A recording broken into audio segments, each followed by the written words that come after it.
Hello and welcome to the show for entrepreneurs you should know. I am your host, Matthew Kolinsky, and today we have a special guest on the show. His name is Naim Hamdar, and he is the managing partner for Card Connect Florida. He is a longtime Tampa entrepreneur, and he really has lived the American dream where he was born in Lebanon. He's moved over to the U.S. when he was 9 years old. His story is something that's going to go down in the history books. So without further ado, and on behalf of the EO Tampa Bay, Central Florida, I'd like to welcome you to the show by entrepreneurs for entrepreneurs. And again, my name is Matthew Kolinsky, and I am your host. Let's get the show started and go ahead. Naim, I'm bringing you up on the screen. How you doing today, buddy? Hey, brother. Thank you for having me, Matt.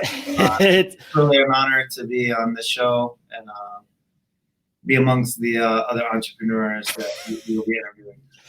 Well, if anybody is honored, it's me, because you have been one of my mentors since I've joined EO Entrepreneur Organization, and really since I've moved down to Tampa. Your name has been one of those names that have been around the Tampa market, and especially the entrepreneur circles, for years, almost 2 decades of entrepreneurship in Tampa. So this is a great aspect of not only the community in Tampa, but really, your story goes way beyond anything that I could have ever imagined. Thank you so much, man. I'm humbled by everything you're saying. Of course. Just for the viewers to know, we both are part of the same fraternity, although we went to different schools.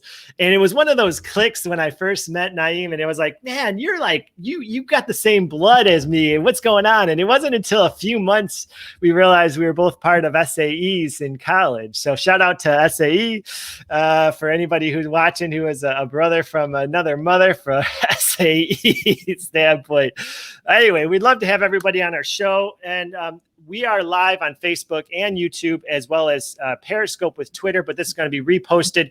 Love to continue the conversation afterwards as well. Feel free to leave any comments along the show. So let's get started. So Naim, love to hear your story. Love to hear about your company. What is Card Connect Florida? What is your passion in terms of your business? And let's start from there. So I'll open it up to you. Yeah, so my business, Card Connect Florida, is a payment processor. We started out just, as any other payment processor. We sold door-to-door, retail operations. Through the progression, through our growth over the many years, and through the connections that we have within the industry, we've grown to be much more than that. Card Connect Florida today is an organization that helps drive technology at the point of payments, and we do it in a secure and reliable way. Okay. And it's cost effective. So what does that mean? What makes you different? So a lot of companies that have, so in today's market, you have a need for, many more things than you would have, say 1990, right? In 1990, you needed just a regular terminal. You need to accept credit cards as a method of payment, and many times it's one type of card, like I'll take Visa or I'll take the card, right? Through the years, that has come full circle. I mean, there's people that are building specific technology for their own industry, and it's a whole business in a box, you can call it. So they'll help you operate the business, and part of helping you operate the business, they want an integrated software for payments. So they want an integrated experience where it happens under one umbrella, and it's a smooth process. And that's got to be, not only for the platforms, but for the business owners who's using the platforms to have an integrated credit card processing built in. It just saves you from the hassle of having to manage multiple systems and having it kind of separate as compared to built in. Right. And another thing is if you're a company that's selling B2B, so your customers are not card present customers. Right. So it's no longer just, a credit card that you take from a customer and you run. Like there's invoices that have to happen. Yeah. There's different levels of interchange. Yeah. How to protect, your credit cards from being fraudulent, because many people don't, what many people don't realize is when you apply for a credit card account, it's as a customer taking payments, right? as a customer taking Yeah. payments, Yeah. right? It's essentially like going out and getting a loan, right? But we never look at it that way as a business owner, because essentially what happens is, if I go apply for a credit card processing account and they give me the ability to do $100,000 in payments a month, Yep. You would think, okay, well, I'm giving you guys a lot of business. Like, you need to treat me right, and you need to do all of these things. And of course, we're going to do that. But first, first step is we have to make sure that you qualify to do these payments and how you're processing these payments, so you don't get yourself in trouble where you have a bunch of chargebacks or your business goes belly up. We're left holding the bag as an organization. Yeah, Right? as the credit card processor of those payments, because you're essentially allowing the person the person to buy a product on a loan. Exactly. Essentially. Exactly. So we help bridge that gap. So part of what we do is we take a very consultative approach. We talk to our customers, because at the end of the day, these customers are not customers for me. For me or my organization, right? Yeah, they become part of our family, right? They're That's just a different type of family, Yep. right? It's not like my wife and kids family, but it's my business family. Like, this is yes. what I'm looking to build an empire, and Yeah. you only build an empire by having raving fans, and Yeah. that's how I like to look at my customers. That I want them to be raving fans. So how did you get into credit card processing? Let's tell your story, kind of a little bit about the background, because I think it's been fascinating. You've been in the credit card processing industry for over 15 years.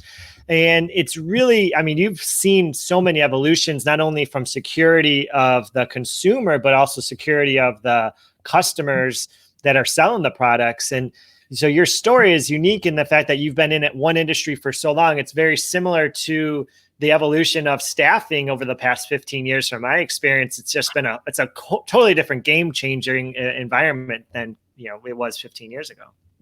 Right. So I'll start from the beginning, Matt. So at the age of 18, I come from a Lebanese background. In Lebanese culture, we're a very close-knit family. You don't move out of your parents' house until you get married. Like the very traditional, right? Yep.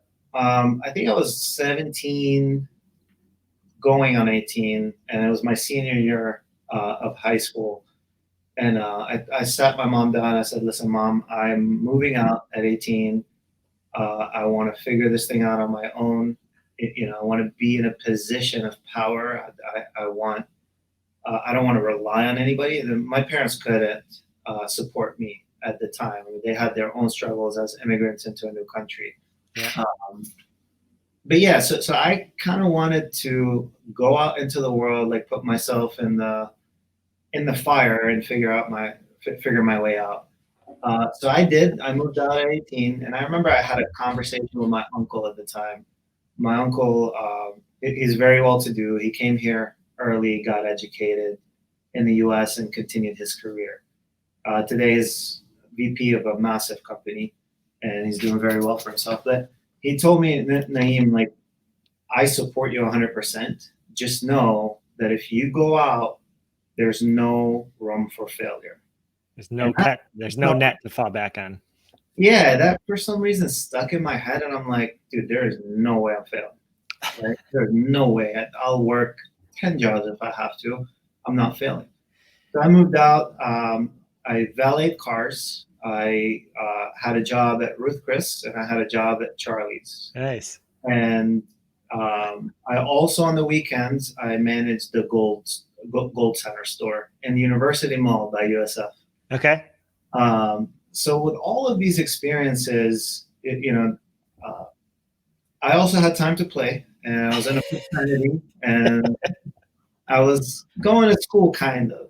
Right? Yeah, sure. So the fraternity opened me up to, introduced me to a lot of people. It was fun. And on Thursday nights, we used to go out to this place in Ybor City. We would all cram in there, about 200 to 2,000 people in this small place called Fulham. And it just clicked in my head. I'm like, why is everybody coming to this place? Right? Like it's a crap hole, right? This is not a place like where 2,000 people should go, right? I had an idea. I'm like, there's all these different clubs in the area and they're all closed, yet everybody's coming to this place. I'm like, this doesn't make sense. So I went and I talked to the owner of 1509, Kenny Soul. I still remember his name. And I convinced him to allow me to promote and kind of take control of that night, to allow me to hire the staff at the bar and hire the security guards. And if I didn't bring in 1,000 people within the first 4 weeks, then he could have everything. I'll walk away. But if I did bring in 1,000 people, I'd have 50% of the door, and he'd have 100% of the bar. I didn't want the bar money, right? So, and it worked really well because I hired fraternity and sorority people as bartenders and so on and so forth. We hired football players as the security guard. Sure. And that was really my first experience in entrepreneur. It was fun, man. It was really fun. Well, you put it all on the line. You could have it all back if you didn't make the minimum number of people. Yeah, honestly, I had nothing on the line. That's the most thrilling thing. That's true. Actually, because I was young. I was working 3 jobs. So what I had on the line was the ability to quit everything else if this worked. Yeah. And then going back to what my uncle said, failure is not an option. So I'm going to do whatever it takes to make sure that I put this place at capacity within the first 4 weeks. And we did, man. The first night, I think we did 1,200 people. Talk about an overachiever.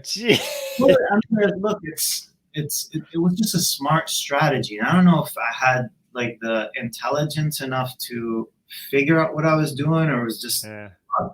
I really don't know to this day. Part of it's both. I think it's, there's some kind of connection that people have with each other, and sometimes it's a little bit of luck, but I think it's taking advantage of the opportunity. How many other people would have said, hey, give me 4 weeks and I'll over deliver? Yeah, they were going in there and just paying their $40, $50 a night to drink and have fun.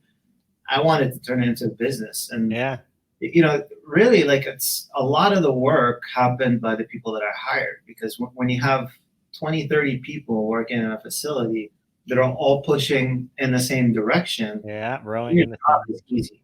Yeah. Right? And that lesson I take with me from that day. I bring it to, I brought it into any organization that I belong in, right? Whether it's entrepreneurs organization or my own company or another company that I do, or my future companies, right?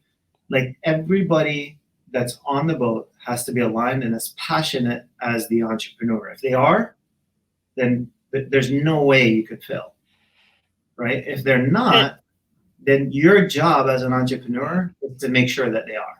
What a valuable lesson you learned so early in life, the power of a team rowing in the right direction. I mean, a lot of times it takes years to develop a team like that, and somehow you were able to gather a whole bunch of people in the same phase of life and really just say, hey guys, this is the goal, let's do it. And then something had to click at that time. You had to have gone and been like, I think I'm an entrepreneur now. Yeah, I was it. I was just, it met a lot of girls. I was a popular kid. I mean, it was cool. But what that did is I got to branch out into other clubs and other nights, and then it just broadened my connections. Yeah. Now, granted, a lot of these people that you meet in the bar scene, you don't want as your friends for the rest of your life. So it's kind of 2020, but there's a lot of people that I met that, I still I'm in contact with today. Right. Yeah. And I run into sometimes doing business, and they're like, hey, Naim, what are you up to now? And so and I know that the next phase you were managing a T-Mobile store, or was it T-Mobile, or was it a? Yeah. So as I got out of, so I was in the club business for about 5 years. Okay. And You got your degree? Yes, you did. What was that? I said, did you get your degree at the end of it? I did. Okay. It took a while. I took some time off, but All right. and yeah, so being in the club business made me realize that I don't want to be in the club business. That's true. It's not something that I want to do for the rest of my life. I was looking for a way out and wanted to do it in a way that was transitionary. But as soon as I found sort of the cell phone industry, I just basically left everything and jumped on that. I opened a couple stores with my brothers, and then one of my stores did really well, so it got me some exposure to ATI or Maritel, and that was the company that was like a national distributor of T-Mobile for third-party owned stores. Right. Because if you're a third-party owned cell phone store, you can't go and just contract directly with T-Mobile. Right. You have to go through one of their distributors. So there was only two distributors for the East Coast, and this was one of them. Yep. So, my store did well for the organization. So I heard of a regional management position opening up, so I applied for it. They, of course, knew who I am and hired me immediately. So that talks about the beginning of your legacy quest and the fact that they knew about you kind of almost before you applied based on your previous successes. Right. So yeah. So thank you for mentioning that, because in everything that I do, Matt, I do to plant a seed, and not for anybody else, but for, so if I do business with you, Matt, or if I am connected with you through EO, I want to give you value, man. Like I want to make an impact on your life, because that's my purpose. That's I want to build a legacy. Like with everything that I do, it has to carry me through somewhere else, right? It's many times like I do things for people and like my team or people in EO are like, dude, why are you doing that? And I'm like, like I know this person may not deserve it, but if I can make an impact on someone, if they're a bad person to be a good person, that's putting positive energy out there. Sure. That energy is going to come back to me somehow. It may not come back to this guy, but it may come back through, this guy, because he's in a better situation, does something for somebody else. And that somebody else may be like a pure person, like a really good person, and he was in a desperate need. And he does a prayer, or he asks God, like, God, however this was brought to me, please bless this person. Sure. Right? And the person that I helped may not be the one single person that, did this out of their pure heart. They did this because I taught them something, or they got something out of me, and that's why they did it. I get the benefit of that. Right. Yeah. That's what I mean by legacy is I always look to say it's not always transactional for me in another, to say it in another way. Sure. Well, and one of the things you always talk about, and again, we can get back to the business, but one of the things you talk about, which I've really learned from you as a member of EO, and really learned about the idea that you want to create your legacy for your family and your kids, but also your community and all of those circle of influences that you might not even know you have, but you want to infect them with graciousness, with gratitude. You want to almost have a spread of something that's much more powerful than you ever could imagine. And I know your faith is so strong in the fact that you believe that, if you could do something good and with a pure heart, it will expand. It will affect a lot more people. And that's how it works, man. Is we all have a piece of God within us. If you think of the meaning of God just gives and gives and gives and gives, and doesn't ask for anything in return but to be thankful. Yeah, and he does it for you. Like, he doesn't do it for him. Sure. God doesn't need us. We need him. Right.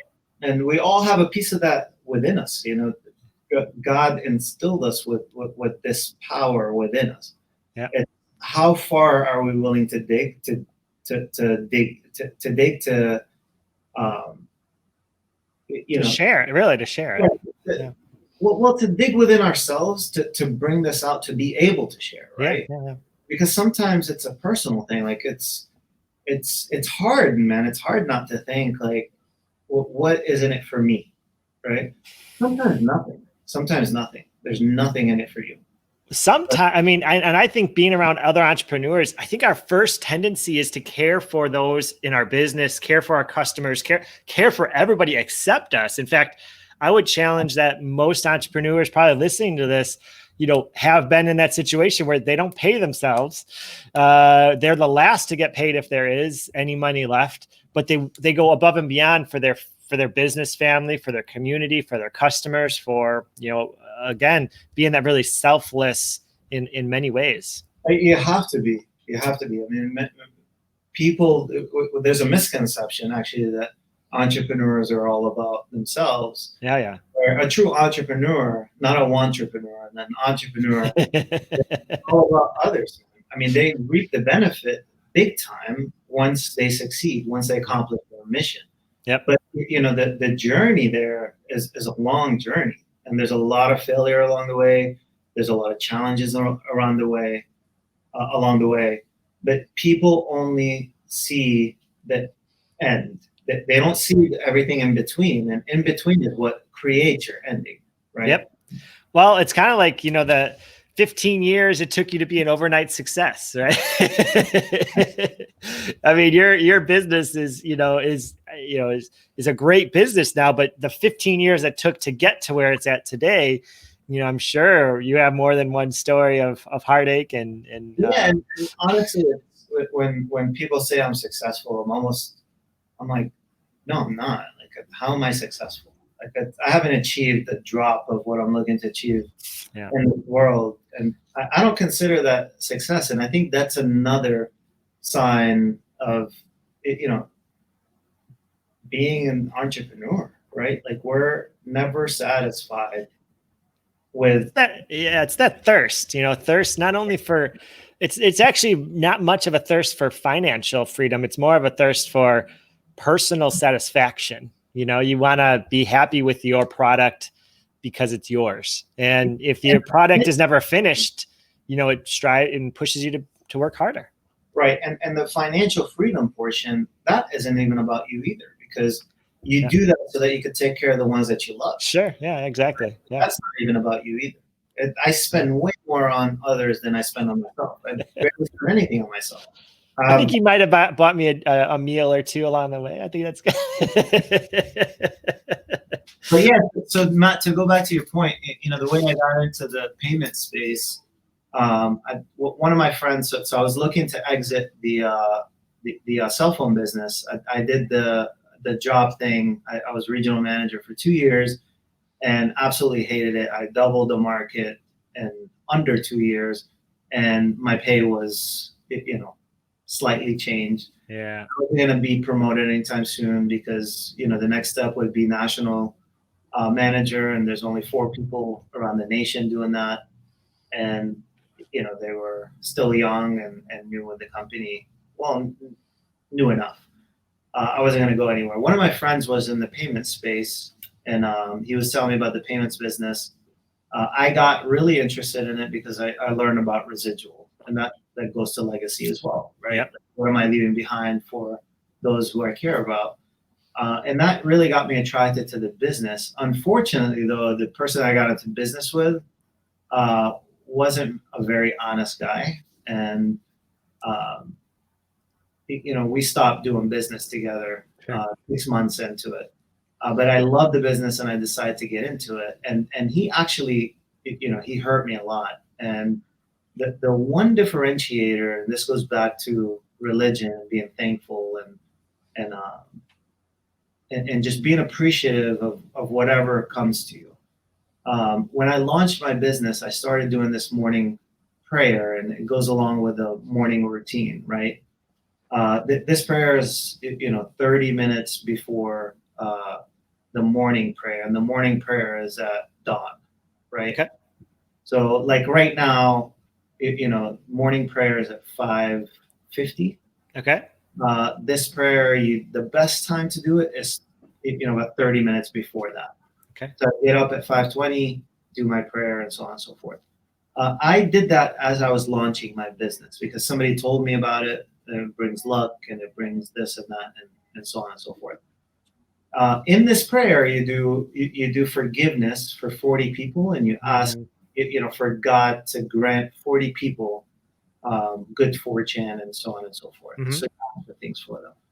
And what I found myself doing is once I started praying that prayer, I pray for my family, right? Like they're the top of the list. I pray for those who have passed, who I'm close to, Then I found myself praying for those that have hurt me in a particular way, Mm-hmm. in business specifically. And I found myself praying for my ex-partner because I had so much hate for him. He got me audited my first year of business. Welcome to business. Yeah, he robbed me of $30,000. I mean, it was just a mess, man. It was a mess. But I found myself praying for him and asking for God to forgive him. And that essentially was the meaning of this prayer. And it was like my aha moment. Mm-hmm. It's like, I'm never going to hold anything in, because if I hold something in for somebody, like if you hurt me, Matt, in business or in life, and I hold on to that and I let it affect me, it may not affect you. Right. Just the experience affects me. But if I learn to let it go, I can go way past, just cruise past it. And that's what I found myself doing. Is I found myself just letting go of all the garbage and really just build my business. And really good fortune started to come to me because of it. Cool. And here I am 15 years later, still doing the same thing, massively larger than I was when I first started, and about to launch a new organization. And you have a wonderful family as well, and you have twins, boy, girl, beautiful family. What were you going to say? Sorry. No, I was disagreeing with you. Yeah. Very good. So in your mind, legacy and entrepreneurship almost have a very similar track, and it's almost entrepreneur is a function of legacy, and legacy is a function of entrepreneurship. It can go both ways, and you've kind of seemed to go fast forward in both of those areas. What's next for you? What's going on this year and next year, and what's your goals in life? Yeah, so I have a goal for everything. I have a goal for my family. I have a goal for my community. I have a goal for my business, and I set those and review them. I'm a long-term. I set things into motion 3 years, 5 years in advance. So every year I write a vision for myself, and that vision is living into the future, 3 years into the future, and what that day looks like for me. And I predicted my twins. I predicted. I remember that. Yeah, I remember that story. Yeah. Through this process, and I didn't even realize I wrote it until one of my employees told me that I did. Yeah. And so what's next for me is, in terms of my community, we just launched a church. I was one of the founders. Awesome. We launched there a couple of years ago, and I've kind of been hands off. I was very involved, and I've been hands off. So in terms of my community, I'm going to get back involved with that. Okay. It's at a critical time because my business goals, I'm getting ready to launch a new company. So it's still in the payment space. I'm still going to be doing what I'm doing, but transitioning into a much bigger organization, meaning we're going to be the back end of our business and the front end of our business. Okay, cool. And we're going to have a lot of technology that we're developing along the way. Okay. That we've already developed and that we will be developing. Okay. yeah, so and family wise, my wife is finishing her master's. She's going to go back into education. The kids are Yeah. so yeah. So I mean, I don't know specifically if you had like a direction that you want me to go in, No, but I mean, yeah, I know you're on the board this year as well for EO Tampa Bay. You're on the membership board. How is, despite everything going on with the economy, we're still finding like the best of the best members to join. I'm yeah, super impressed with the newest members that have joined even this month.